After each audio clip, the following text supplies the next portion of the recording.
And now I have told you before it come to pass, that when it is come to pass, you might believe.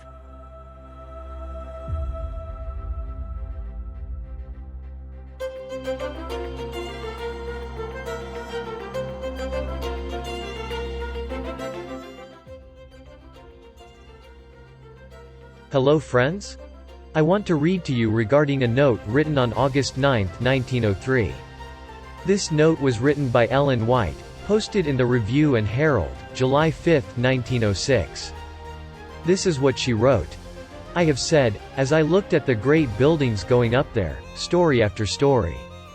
What terrible scenes will take place when the Lord shall arise to shake terribly the earth.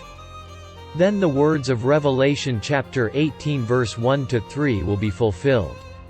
The whole of the 18th chapter of Revelation is a warning of what is coming on the earth.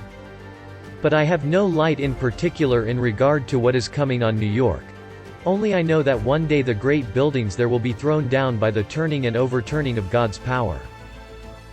From the light given me, I know that destruction is in the world. One word from the Lord, one touch of His mighty power, and these massive structures will fall.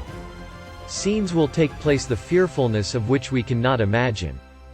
She also wrote in the Testimonies for the Church, Volume 9, page 12 and 13. On one occasion, when in New York City, I was in the night season called upon to behold buildings rising story after story toward heaven. These buildings were warranted to be fireproof, and they were erected to glorify their owners and builders. Higher and still higher these buildings rose, and in them the most costly material was used.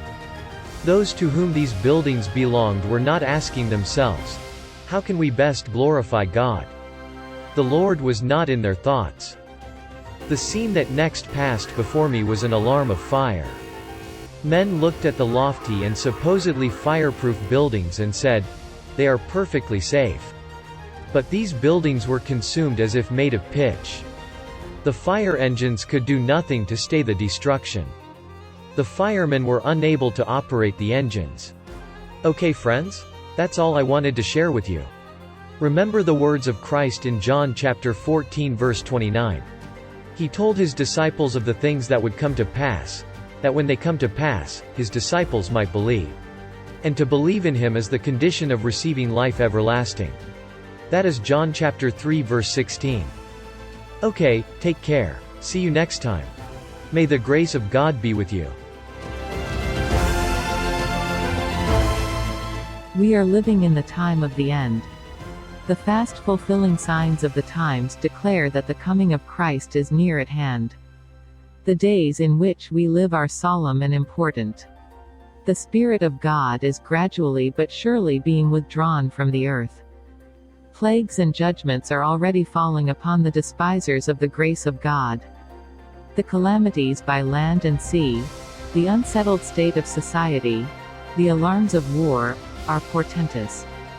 They forecast approaching events of the greatest magnitude. Testimonies for the Church, Volume 9, page 11.